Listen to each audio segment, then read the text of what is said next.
So hello guys, कैसे हैं आप सब? लेके आ चुका हूँ रिटर्न ऑफ डेवरर का एक और नया एपिसोड। अगर आप मेरे चैनल पर नए आए हैं तो चैनल को जरूर सब्सक्राइब कर दें और वीडियो अच्छी लगे तो वीडियो को लाइक जरूर कर दें। तो बिना देरी के इस एपिसोड को स्टार्ट करते हैं। इस एपिसोड की स्टार्टिंग होती है हमारे चैन को दिखाते हुए। चैन गेट ऑफ डार्कनेस के अंदर एंटर कर गया रहता है और जैसे ही वो इस गेट के अंदर के एंटर करने के बाद दूसरी तरफ आता है, उसके सामने का नज़ारा देखकर वो काफ़ी ज़्यादा हैरान हो जाता है, क्योंकि वो एक अलग रियलम होती है।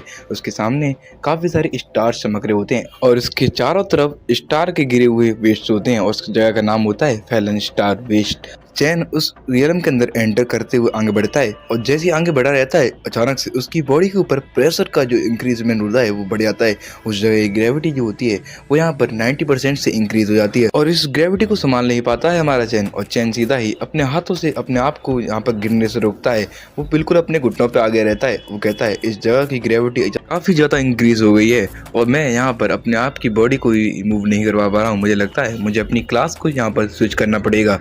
बट जो चैन होता है फिर सोचता है कि अगर मैं अपनी क्लास को ऐसे ही चेंज करता रहूँगा तो मेरी क्लास की जो लेवल है कभी इंक्रीज नहीं होगा, और इस जगह पर हमारा चैन उस क्लास को स्विच नहीं करता है और सीधा धीरे धीरे कर अपनी बॉडी को ऊपर उठाने की कोशिश करता है।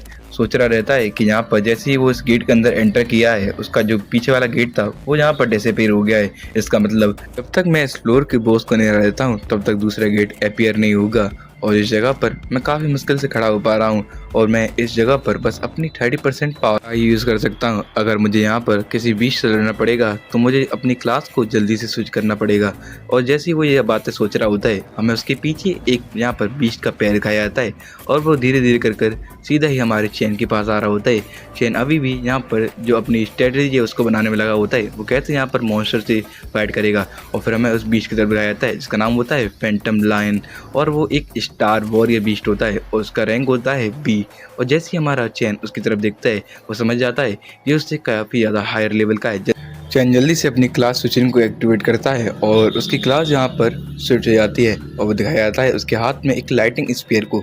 उसने अपनी क्लास को यहाँ पर लाइटिंग असेसन में चेंज कर लिया रहता है। उसका लेवल होता है 10 और चैन सोचता है इस लेवल पर आकर शायद से मैं इस बीस्ट से लड़ सकता हूँ, और वो अपने हाथ में पकड़ा हुआ लाइटिंग स्फीयर लेकर सीधा ही आगे बढ़ने लगता है। उसकी क्लास को दिखाया जाता है और उसकी स्ट्रेंथ को भी, उसकी स्ट्रेंथ जो होती है वो भी 600 होती है और स्पीड जो होती है वो 900 होती है। और इसके साथ यहाँ पर चैन सोचता है शायद से अब तो मैं इस बीस्ट को आराम से हरा दूंगा। चैन अपनी स्ट्रेटजी बना ही रहा होता है तब तक यहाँ पर फैंटम लायन सीधा उसके ऊपर आ चुका रहता है और चैन एकदम शॉक हो जाता है। वो कहता है इसकी स्पीड इतनी ज़्यादा कैसे हो सकती है, और वो सीधा ही उसको अटैक करने वाला होता है बीस्ट। बट यहाँ पर चैन जल्दी से अपनी लाइटिंग पावर का यूज़ करते हुए उस अटैक को बहुत ही ज़्यादा स्मूथली डॉज करता है। बट यहाँ पर उसको डॉज करते हुए जैसे वो यहाँ पर रुकता है वो कहता है इसकी स्पीड बहुत ज़्यादा है, मुझे इसकी वाइटल पॉइंट पर अटैक करना होगा जिससे मैं इसे पैरालाइज कर सकूं, क्योंकि इस जगह का जो एटमॉस्फेरिक प्रेशर है वो काफ़ी बढ़ चुका है और ग्रेविटी की वजह से मेरी जो बॉडी है वो काफ़ी स्मूथली मूव नहीं कर पा रही है। मैं अपनी क्लास का यहाँ बटन से यूज़ नहीं कर पा रहा हूँ और उसकी जो स्पीड है वो काफ़ी ज़्यादा हद तक मेरे से कई ज़्यादा आगे है। मुझे यहाँ पर इसके वाइटल पॉइंट पर अटैक करके इसे पैरालाइज करना होगा। और सीधा ही यहाँ इस जगह से अपनी फुल स्पीड का यूज करते हुए सीधा ही उस फैंटम लायन के यहाँ पर कंधे पर अटैक करता है जिसके यहाँ पर वाइटल पॉइंट होता है। बट यहाँ पर जैसे उसने अटैक किया होता है उसके वाइटल पॉइंट पर, यहाँ पर उसके पास नोटिफिकेशन आता है कि आपने वाइटल पॉइंट पे किया हुआ जो अटैक है वो मिस कर दिया है और पैरालाइज स्किल यहाँ पर एक्टिवेट नहीं हो सकती है। और इस चीज़ को देखने के बाद चैन शॉक हो जाता है। चैन कहता है मैंने इसे मिस कैसे कर दिया। बट यहाँ पर चैन बस ये कह ही पाता है तब तो फैंटम लायन सीधा ही उसका चेहरा पकड़कर यहाँ पर चैन को जमीन पर आग पटक देता है और यहाँ पर सीधा ही चैन को खाने के लिए आगे बढ़ता है। चैन काउंटर के अंदर अपना लेफ्ट हैंड को आगे कर दिया रहता है जिससे यहाँ पर जो फैंटम लायन होता है उसके लेफ्ट हैंड पर बाइट कर लेता है और उस जगह पर काफ़ी सारा ऑरा निकलने लगता है अचानक से। हमारा चैन कहता है मैं यहाँ पर इसके अटैक को काफ़ी देर तक होल्ड नहीं कर पाऊंगा, मुझे अपनी क्लास को चेंज करना होगा वरना यहाँ पर मैं मारा जा सकता हूँ। दिखाया जाता है तभी चैन अपनी क्लास को यहाँ पर स्विच कर लेता है और उसके पास नोटिफिकेशन आता है आपने अपनी क्लास को स्विच कर लिया है। दिखाया जाता है चैन की तरफ। चैन की आंखें अचानक से यहाँ पर ब्लू हो जाती हैं और उसकी बॉडी के चारों तरफ एक अलग सा ऑरा बहने लगता है। चैन कहता है हर किसी क्लास के पास उसकी एक अलग काबिलियत होती है, जैसे कि मेरी असैसिन क्लास के पास यहाँ पर हार्ड अटैक करने की पावर है और यहाँ पर जो मेरी राक्षा क्लास है उसके अंदर मेरी स्ट्रेंथ और स्टेमिना यहाँ पर कई हद तक काफ़ी ज़्यादा बढ़ जाता है और लगता है यहाँ पर इसकी पावर जो है वो एक ए रैंक के बराबर है। और यहाँ पर रक्षा क्लास के यहाँ पर कार्ड को दिखाया जाता है जिसकी स्ट्रेंथ जो होती है वो यहाँ पर लाइटिंग वाली जो क्लास होती है उससे कई ज़्यादा होती है। तभी चैन को दिखाया जाता है। चैन उसकी स्ट्रेंथ का यूज़ करते हुए सीधा ही उस लॉयन को यहाँ पर अपने हाथ के साथ ही उठा लेता है और उसको उठाने के साथ ही यहाँ पर चैन उसको सीधा ही ज़मीन पर पटक दिया रहता है और चैन की यहाँ पर स्ट्रेंथ अब बढ़ चुकी है, जिसकी वजह से यहाँ पर चैन अब एक पंच को रेडी करने लगता है और यहाँ पर उसके ऊपर जो उतना ही प्रेशर लग रहा होता है, यहाँ पर सारे के सारे प्रेशर को अपने हाथ में ले लिया रहता है और सीधा ही ये काफ़ी जोरदार पंच मारने आ रहा रहता है। ने इस पंच के अंदर अपनी 90% पावर का यूज़ किया होता है और उसकी लाइटनिंग जैसी आंखों को दिखाया जाता है। सीधा ही यहाँ पर पंच लगने वाला होता है, उससे पहले ही यहाँ पर उस लॉयन की हालत काफ़ी ख़राब हो गई रहती है। बट यहाँ पर चैन नहीं रुकता है और सीधा ही उस पंच को उसके ऊपर लैंड कर दिया रहता है। उसका प्रेशर इतना ज़्यादा होता है कि यहाँ पर चारों तरफ यहाँ पर हमें एक लाइटनिंग सी दिखाई जाती है और पूरी ज़मीन जो होती है वहाँ पर सेटर होने लगती है। चैन कहता है तू मुझे यहाँ पर नहीं रोक सकता है और इसी के साथ यहाँ पर चैन ने उसको यहाँ पर ख़त्म कर दिया रहता है। बट उसका प्रेशर अभी भी यहाँ पर रुक नहीं रहा होता है। चारों तरफ यहाँ पर तबाही फैलती आ रही होती है। चैन का पावर इतनी ज़्यादा होती है उस जगह पर एक काफ़ी बड़ा ब्लास्ट होता है। हमें थोड़ी देर बाद का सीन दिखाया जाता है जिस तरफ यहाँ पर हमें अंधेरा दिखाया जा रहा होता है। फिर यहाँ पर सीधे हमारा चैन का हाथ दिखाया जाता है। चैन का हाथ यहाँ पर उसके खून से लगा होता है उस लॉयन के और उसकी बॉडी तक दिखाता है। चैन ने एक ही पंच के अंदर उसका पूरा सिर ही गायब कर दिया रहता है और यहाँ पर उसके पास नोटिफिकेशन आता है आपने यहाँ पर एक फैंटम लॉयन की बोन को यहाँ पर अचीव किया है। इसी के साथ हमें उसकी सिस्टम में दिखाया जाता है। यहाँ पर उसकी एक्सपी जो होती है उसे यहाँ पर एक्सपीरियंस मिला होता है 12,000 का और उसकी लेवल एक लेवल से अप हो जाती है। अब उसका लेवल यहाँ पर 11 हो चुका रहता है। चैन यहाँ पर हाफ रहा होता है और यहाँ पर अपने मन में सोचता है जितनी भी मेरे पास जो स्किल्स हैं उनके ऊपर जो कार्ड्स पे स्टार बने हुए हैं उनका सिंबल आज में समझ में आया है। जितने स्टार होंगे उतनी ज़्यादा स्ट्रेंथ और यहाँ पर जो स्टेमिना है वो बढ़ा होगा उस क्लास का। जैसे कि यहाँ पर मेरी तीनों क्लास को ही देख लो, बट इस फाइट के अंदर मैंने यहाँ पर अपनी तीनों क्लास को यूज़ कर दिया। उसके बाद जाकर मैंने बस एक फैंटम लॉन करा पाया है। अगर बाई चांस इनका पूरा ग्रुप होता तो मैं यहाँ तक अभी तक तो मारा ही जा चुका होता। ये सब कुछ सोच ही रहा रहता है और बैठ चुका था। तभी अचानक से उसके माइंड में एक बात क्लिक होती है। वो उस फैंटम लॉन की तरफ देखता है और कहता है कि अभी तक यहाँ पर सिस्टम ने मुझे इसे डेवर करने का नोटिफिकेशन नहीं दिया है। लगता है यहाँ पर शायद से जो मैं सोच रहा हूँ वो हो सकता है। मतलब कि ये फैंटम लॉन जो है वो इस जगह का बॉस है ही नहीं। इसकी वजह से यहाँ पर अभी तक दूसरे फ्लोर या फिर एग्जिट का पोर्टल खुला ही नहीं है। मतलब कि जो रियल बॉस है वो अभी तक सामने आया ही नहीं है। ये तो बस उसका शायद से एक छोटा सा यहाँ पर सोल्जर होगा। मतलब कि अभी रियल बॉस आना बाकी है। और साथ ही तभी हमारे पीछे चैन का एक पोर्टल सा कुछ दिखाया जाता है और वो पोर्टल धीरे धीरे करके काफ़ी बड़ा हो गया रहता है। चैन उसे यहाँ पर पीछे से महसूस कर लेता है। फिर हमें उस पोर्टल के अंदर कई सारी आंखें दिखाई जाती है और साथ ही यहाँ पर अचानक से चैन यहाँ पर उस चीज़ को देखने के बाद बहुत ज़्यादा घबरा जाता है और उस पोर्टल की तरफ दिखाया जाता है। ओपन हो जाता है और उसके अंदर से कई सारे फैंटम लॉन्स बाहर निकलते हैं जिनका रैंक होता है बी और वो तादाद में कई ज़्यादा होते हैं। और साथ ही यहाँ पर चैन के ऊपर अटैक कर दिया रहता है उन सभी ने और चैन के ऊपर दो सीधा ही यहाँ पर अटैक कर दिए रहते हैं। उनमें से एक ने तो यहाँ पर चैन के कंधे पर बाइट कर लिया रहता है। इस जगह कुछ रिएक्ट कर ही नहीं पाता है। यहाँ पर सारे की सारे जितने फैंटम लॉन्स बाहर निकले रहते हैं उन्होंने चारों ओर से यहाँ पर हमारे चैन को कवर कर लिया रहता है और उसके पीछे और आगे से वार किए जा रहे रहते हैं। और यहाँ पर उन्होंने जहाँ पर चैन की पूरी बॉडी को फाड़ दिया रहता है। चैन इस जगह पर यहाँ पर उसे राक्षा की बात याद आती है कि यहाँ पर इस टावर के अंदर तुम्हारा कुछ इंतजार कर रहा है। इसका मतलब था एंडलेस पेन और दिखाया जाता है तभी फैंटम लॉन्स ने यहाँ पर चैन को अब फाड़ना शुरू कर दिया रहता है। यहाँ पर एक फैंटम लॉन्स सीधा ही यहाँ पर चैन की चेस्ट को फाड़ देता है और यहाँ पर चैन काफ़ी तो चिल्ला रहा रहता है।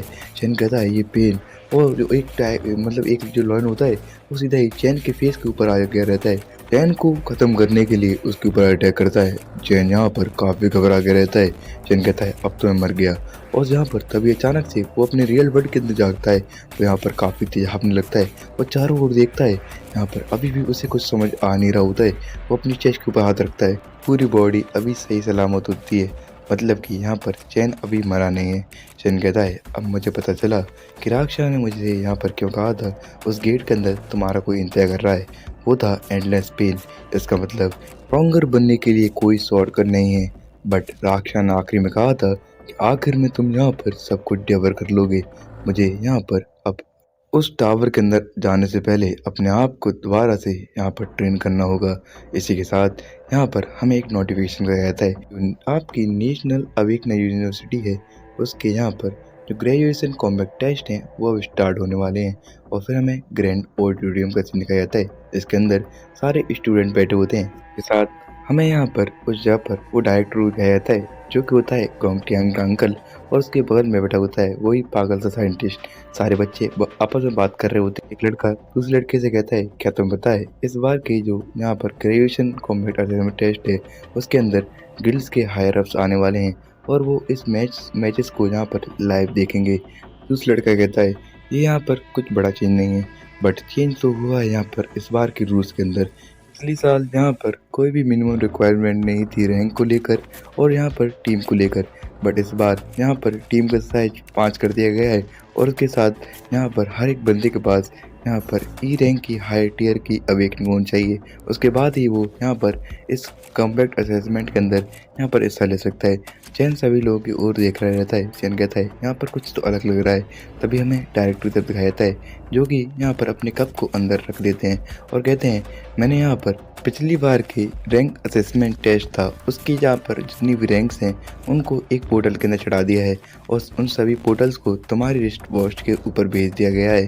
सभी लोग उस पोर्टल को देखकर अपनी रैंक का पता लगा सकते हैं और उसके बाद यहाँ पर एक दूसरे यहाँ पर टीम कर सकते हैं। मुझे आशा है कि आप सभी लोगों को कोई अच्छी टीम मिले जिससे आप यहाँ पर ग्रेजुएशन एग्जाम के अंदर अच्छा परफॉर्म कर सकें। सभी लोग अपनी रिस्ट वॉच को ऊपर कर लेते हैं और अपने अपने रैंक्स देखने लगते हैं। दिखाया जाता है यहाँ पर सबसे ऊपर होता है गोंगटियान, जो कि हायर टियर रैंक का होता है। वो सारे लोग देख रहे होते हैं और अचानक से हमें मालूम का दिखाया जाता है। मालूम यहाँ पर काफ़ी हैरान होता है क्योंकि उसने यहाँ पर अपनी वॉच के अंदर कुछ अलग देख रहा रहता है। यहाँ पर जो साइचेन होता है उसका रैंक वो ई रैंक लिखा होता है। सभी लोग इस चीज़ को देखकर काफ़ी ज़्यादा हैरान हो गए रहते हैं। मालूम कहता है, अब ये क्या हो गया, यहाँ पर रैंक असेसमेंट्स के अंदर तुमने तो यहाँ पर सी रैंक को शो करवाया था। बट यहाँ पर चैन भी हैरान होता है और सारे बच्चे यहाँ पर अचानक से यहाँ पर चैन के बारे में बात करना स्टार्ट कर देते हैं।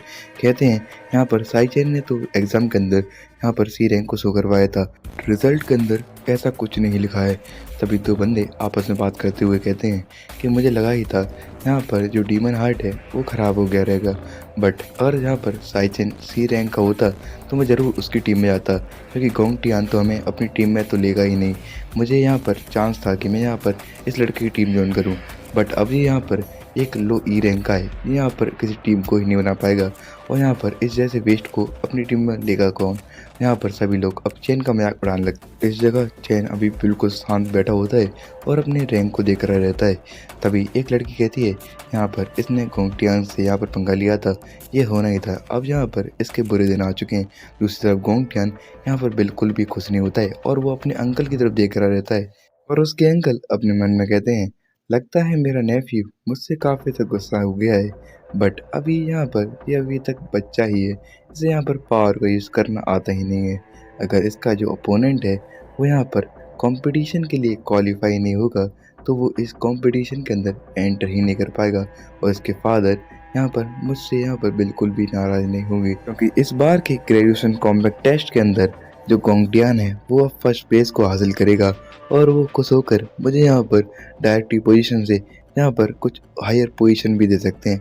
आज तो मेरी लॉटरी खुल चुकी है और वो मन में काफ़ी तेज हंस रहा रहता है। इसी के साथ इस चैप्टर की एंडिंग हो जाती है और नेक्स्ट चैप्टर हम देखेंगे क्या हमारा जो चैन है वो इस ग्रेजुएशन सेरेमनी के अंदर एंटर कर पाएगा या नहीं, और उसके पास अभी तक जो 1 मिलियन का यहाँ पर लोन है क्या वो उसको यहाँ पर पे कर पाएगा, हम देखेंगे नेक्स्ट एपिसोड के अंदर। तो अगर आपको एपिसोड अच्छा लगा हो तो वीडियो को लाइक कर दें और चैनल पर नए आए हो तो चैनल को जरूर सब्सक्राइब कर दें। और ये मानवा अभी ऑन गोइंग है जिसकी वजह से यहाँ पर मैं अपने चैनल पे थोड़ी कम मानवा डाल पा रहा हूँ। और आपको यहाँ पर कोई मानवा काफ़ी ज़्यादा पसंद है और आप चाहते हैं मैं उसे एक्सप्लेन करूँ तो यहाँ पर आप मुझे कोई मानवा अच्छी सी रिकमेंड कर सकते हैं।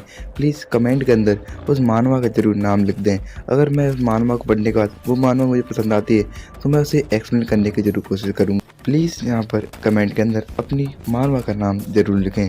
इसी के साथ ये एपिसोड अब एंड हो गया है।